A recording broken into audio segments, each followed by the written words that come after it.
मैं पायल। पायल अपने परिवार में एक लड़की के रूप में जन्म लेती है। लगातार चार चार लड़कियों के जन्म से पायल की माँ की कोख को गाली दी जाने लगी। उस पर पायल का किन्नर रूप में पैदा होने से उनके सामने अनेक विपदाएं खड़ी हो जाती है। पिता उसके जन्म पर खुशी मनाना तो दूर, उसे एक बार देखते तक नहीं। एक किन्नर संतान का पिता होना उनके पुरुषत्व को एक गाली के समान लगता है।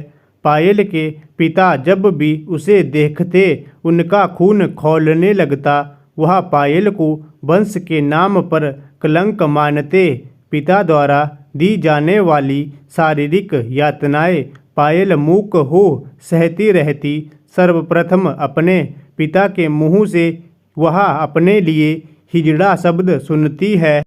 जब कभी पिताजी दारू के नशे में कोसते गाली देते, ये जुगनी हम क्षत्रिय वंश में कलंक पैदा हुई है, साली हिजड़ा है आदि जाने क्या क्या वे बकते रहते थे। जैसे जैसे जुगनी बड़ी होती गई उसके जीवन की मुश्किलें भी बढ़ती गई। जैसे तैसे वह कक्षा 5वीं में आती है, किंतु पिता द्वारा उसका स्कूल जाना भी बंद करवा दिया जाता है। साथ ही जुगनी की माँ को यह हिदायत भी देते हैं कि जुगनी लड़कों की तरह ही रहे और घर से बाहर कतई ना जाने पाए, वरना अगली बार जब मैं आऊँ और यह साला हिजड़ा लड़की के कपड़े पहने मिला और घर के बाहर निकला तो मैं अपने ही हाथों से इस साले का खून कर दूंगा। जुगनी की माँ और बहनें हमेशा उसे पिता की नज़रों से बचाने का प्रयास करती रहती। जब भी पिता घर पर होते तो जुगनी को उनके सामने भी नहीं आने दिया जाता, यहाँ तक कि उसे लड़कों के कपड़े ही पहनाए जाते। जब कभी जुगनी के भाई और पिता घर पर नहीं होते तो बहनें उसे लड़कियों की तरह सजाती और माँ उसकी भलाइयाँ लेती। लड़कों के कपड़े पहनने जुगनी का स्त्री मन लड़कियों की तरह दिखने के लिए छटपटाता रहता। वह अक्सर खामोश ही रहती, किंतु जब कभी वह लड़की के कपड़े पहनती बहुत खुश होती। लेकिन जिसके भाग्य में दर्द सहना ही लिखा हो, वे चाहकर भी खुश नहीं रह पाते। विपत्तियां सदा उनके 4 कदम आगे ही चलती है। एक बार पिता की अनुपस्थिति में उसकी बहनें उसे लड़कियों की तरह खूब सजाती संवारती है और अचानक उसके पिता घर आ जाते हैं। जुगनी को उस रूप में देखकर वे अपना आपा खो बैठते हैं और जुगनी को पीटने लगते हैं। यथा पिताजी ने पास रखी बाल्टी में भरे पानी से मुझे नहला दिया, फिर वहीं रखी चमड़े की चप्पल को टब में भरे पानी में डुबो डुबो कर मेरे नंगन शरीर की चमड़ी उधेड़ने में लगे रहे, जब तक कि मैं बेहोश नहीं हो गई। अपनी ही संतान के प्रति एक पिता की ऐसी क्रूरता, ऐसा अत्याचार, ऐसी मानवीयता किसी का भी दिल दहलाने के लिए काफ़ी होता है। फिर जुगनी तो मात्र 10 वर्ष की थी। बेतहाशा पिटाई करने पर भी जुगनी के पिता का गुस्सा शांत नहीं होता और वे उसे जान से मारने का प्रयास करते हैं। उसके गले में रस्सी का फंदा डाल देते हैं। भाग्य कहें या दुर्भाग्य, जुगनी को उसकी माँ बचा लेती है। जुगनी अपनी माँ, बहनें और पिता को उसके कारण समाज में जिस जिल्लत का सामना करना पड़ता है, उससे उन्हें मुक्त करने की सोच वह आत्महत्या करने के लिए घर से निकल जाती है। घर से निकल जाने पर जुगनी को समाज के ऐसे ऐसे नर बेड़ियों का सामना करना पड़ता है जिसके बारे में ना तो उसने सुना था और ना ही कभी देखा। आत्महत्या कर वह स्वयं को, अपने परिवार को सदा के लिए समाज से मिलने वाला अपमान से मुक्ति दिलाना चाहती है, किंतु आत्महत्या के प्रयास में सफल ना हो पाने से वह अपना गांव छोड़कर जाने के लिए एक ट्रेन में बैठ जाती है और यहीं से प्रारंभ होता है उसके जीवन का वास्तविक संघर्ष। ट्रेन में उसे अकेला देख एक अधेड़ उम्र का व्यक्ति उसके साथ गलत व्यवहार करने का प्रयास करता है, यहाँ तक कि जुगनी को पैसे देकर बहलाने फुसलाने का प्रयास करते हुए 20 रुपए का नोट थमा बाथरूम में बुलाता है, किंतु वह अपने इस प्रयास में सफल नहीं हो पाता। जिन पर लोगों की सुरक्षा का दायित्व होता, ऐसे लोग ही यदि रक्षक से बक्षक बन जाए तो समाज में अन्याय, अत्याचार, अविचार और शोषण का बोलबाला बढ़ते देर नहीं लगती। जुगनी जिस प्लेटफॉर्म पर उतरती है वहाँ स्वयं को अकेला असहाय महसूस करती है, किंतु जल्द ही उसे यह अनुभव होता है जिसकी उसने कल्पना भी नहीं की थी। एक पुलिस वाला ही उसके साथ अभद्र व्यवहार करता है। जुगनी सोचती है, हे भगवान, यह क्या बला है, कैसे कैसे लोग भरे पड़े हैं समाज में। इससे अच्छा तो मैं मर जाती या घर में पिताजी की मार खाती, वहीं पड़ी रहती। जुगनी के इस सभ्य कहे जाने वाले समाज के नर बेड़ियों के बीच रहने से बेहतर मर जाना या पिता की मार खाते हुए घर में रहना कहीं अधिक अच्छा समझती है। लड़के का कपड़ा पहने जुगनी लड़की से लड़के का रूप लेती है और स्वयं को नर बेड़ियों की नज़रों से सुरक्षित महसूस करती है, किंतु वह यह सोचने पर विवश होती है कि एक लड़की से लड़के का कपड़ा पहन लेने मात्र से कैसे समाज के लोगों का उसे देखने का नज़रिया ही बदल जाता है। एक स्त्री का समाज में अकेले जीना, पुरुषों की नज़रों से बचना एक स्त्री के लिए कितना मुश्किल होता है वह यह अच्छी तरह से जानती है और सोचती है।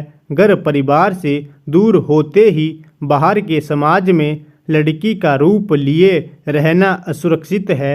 हे भगवान, यह मैं ही जानती हूँ और जानती होंगी वे सब स्त्रियाँ जो मेरी जैसी स्थिति से अक्सर दो चार होती होंगी या कभी परिवार से अलग थलग पड़ी गई होंगी।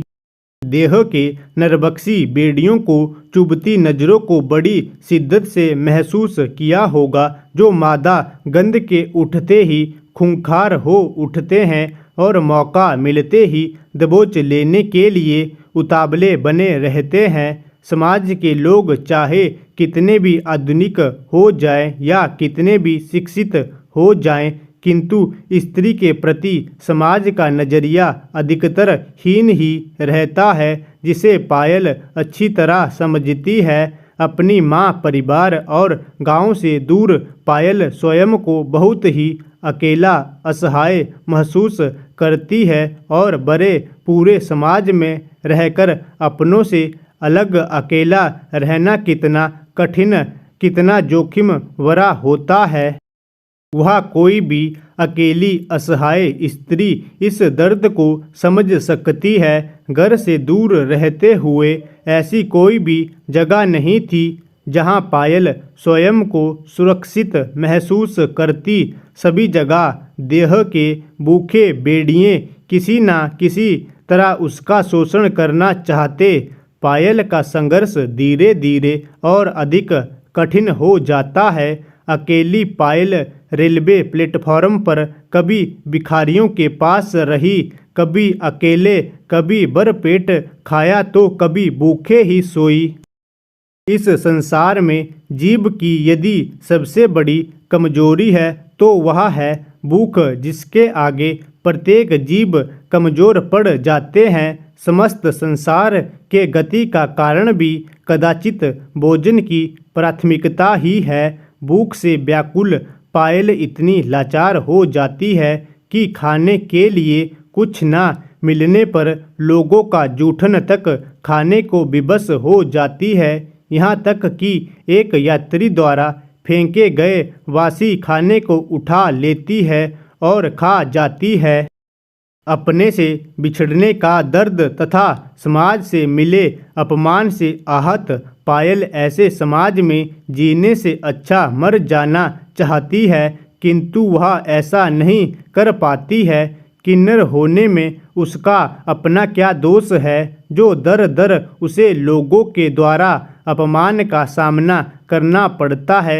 वह सोचती है, हे ईश्वर, ऐसा कौन सा पाप मैंने किया जो तूने मुझे इस जीवन में हिजड़ा रूप दिया। प्रकृति की भूल की सजा पायल पल पल भुगतती है, जिसमें उसका अपना कोई दोष ना था। जैसे जैसे पायल बड़ी होती है, उसके संघर्ष के साथ ही उसका आत्मविश्वास भी बढ़ता चला जाता है।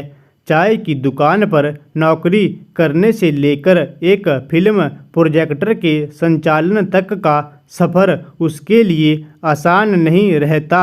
सबके सामने तो वह लड़के के रूप में रहती है, पर बड़ी होने पर उसे अपनी वास्तविकता पहचान लिए जाने का वह स्थाने लगता है, जिसे छुपाने और अपनी नई जिंदगी की शुरुआत करने की आस में वह लखनऊ जाने का मन बनाती है और अपनी वास्तविकता पहचान के साथ लखनऊ पहुंचती है, जहां उसके सामने अनेक कठिनाइयां आनी शुरू हो जाती है। जबरन उसे किन्नरों के डेरे पर लाया जाता है, उसे विवश किया जाता है बधाई मांगने जाने के लिए। पायल द्वारा ऐसा ना करने के लिए कहने पर उसे कई दिनों तक भूखा रखा जाता है। एक बार फिर पायल भूख की विवशता के आगे घुटने टेक देती है, यहाँ तक कि तब रसूम नामक एक किन्नर का प्रेमी उसे लोगों के सामने इस हद तक मारता है कि पायल के सारे कपड़े तक फट जाते हैं। लोगों की भीड़ मूक दर्शक बन उसे पीटते हुए देखती रहती है। कोई भी उसकी सहायता के लिए सामने आने का साहस नहीं कर पाता।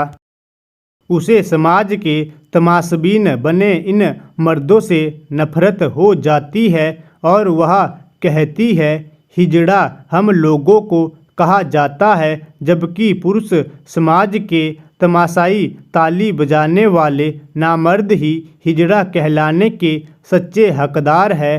पायल किसी तरह स्वयं को बचाती है। वह मन ही मन अपना बदला लेने की ठान लेती है। जिस जगह उसकी इतनी बेइज्जती होती है, वहाँ के किन्नर गुरु बन किन्नर समुदाय में फैली बुराइयों को दूर करने का इरादा बनाती है और जिसने उसे लोगों के सामने नंगा कर पीटा था, उससे वह अपना बदला लेती है और तब समाज के वही लोग उसके साहस की सराहना करते हैं जो कभी उसे पीटता हुआ देख मूक बने थे। पायल के आत्मविश्वास, साहस और उसके दबंग स्वभाव को देखते हुए कई किन्नर उसे अपना गुरु मानने लगते हैं। इस तरह वह किन्नर गुरु बनती है। निसंदेह पायल अपने साहस और अपने आत्मबल द्वारा ही आज उस मुकाम पर पहुंच चुकी है जहां पहुंचना किसी किन्नर के लिए आसान बात नहीं है।